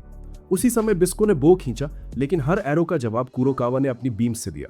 बिस्को ने ऊंची छलांग लगाई और फाइनल स्ट्राइक की तैयारी की। तभी अचानक एक ब्लाइंडिंग रे उसकी आंख से टकराई, विजन धुंधला हो गया और वो लगभग अंधा हो गया। लाइफ और डेथ मोमेंट में माइलो दौड़ा और बो स्ट्रिंग मजबूती से पकड़ते हुए बोला, ट्रस्ट मी। अपने साथी पर भरोसा रखते हुए बिस्को ने एरो छोड़ दिया। बीम सीधे कुरोकावा के सिर से गुजरी और फंगल एनर्जी एक्टिवेट हो गई। अनगिनत माइसीलियम थ्रेड्स फूट पड़े, पूरे आयरन मैन बॉडी को जकड़ लिया और आखिरकार मैसिव एक्सप्लोजन में सब कुछ खत्म कर दिया। देश भर में रस्ट स्पॉट्स फंगी ने खा लिए, पूरा इफेक्ट न्यूट्रलाइज हो गया। अब इतनी फंगी से सभी इन्फेक्टेड लोगों का ट्रीटमेंट पॉसिबल था। पावू के चेहरे के स्कार्स पूरी तरह गायब हो गए। जाबी ने राहत की सांस ली, खुश था कि बिस्को जिंदा है, बस बेहोश पड़ा है। वॉर के बाद माइलो बिस्को के पास बैठा और सॉफ्टली वादा करवाया कि वो उसे कभी नहीं छोड़ेगा। बिस्को चुप रहा, लेकिन उसकी फर्म आइज में कमिटमेंट साफ थी। थोड़े समय में हर जगह लोगों को फ्री वैक्सीन मिले और रस्ट डिजीज का अंत हो गया। पावू ऑफिशियली नई कमेटी की लीडर बनी और फंगस प्रोटेक्टर्स की रक्षा में खड़ी हो गई। जहां तक बिस्को और माइलो का सवाल है, वे डिस्गाइजेस में चेक पॉइंट्स क्रॉस करते रहे, क्योंकि उनकी तलाश थी। पुराने गार्ड अंकल जो उन्हें जानते थे, आंखें मूंदकर उन्हें जाने दे रहे थे, क्योंकि उनके लिए ये दोनों रियल हीरोज थे। इसके बाद दोनों ने साथ मिलकर एक एडवेंचरस जर्नी शुरू की। बिस्को ने अपने इमॉर्टल बॉडी पर रिसर्च और हीलिंग में वक्त लगाया, जबकि माइलो उसका लॉयल कंपेनियन रहा। उनकी पैर अब अनबीटेबल बन चुकी थी। और बस यही था हमारा एनिमे का रिकैप। अब बारी आपकी है, मुझे कमेंट्स में बताना इस सीरीज का सबसे जबरदस्त मोमेंट आपके लिए कौन सा था। अगर आपको चांस मिले तो आप इस स्टोरी का एंडिंग कैसे लिखते? बेस्ट कमेंट्स को मैं नेक्स्ट वीडियो में फीचर भी करूंगा। सो जल्दी से अपना ओपिनियन शेयर करो और देखते हैं किसका इमेजिनेशन सबसे पावरफुल है। और हाँ, अगर आपको वीडियो पसंद आया हो तो लाइक एंड सब्सक्राइब करना मत भूलना, क्योंकि अगली बार और भी धमाका लेकर आने वाला हूं।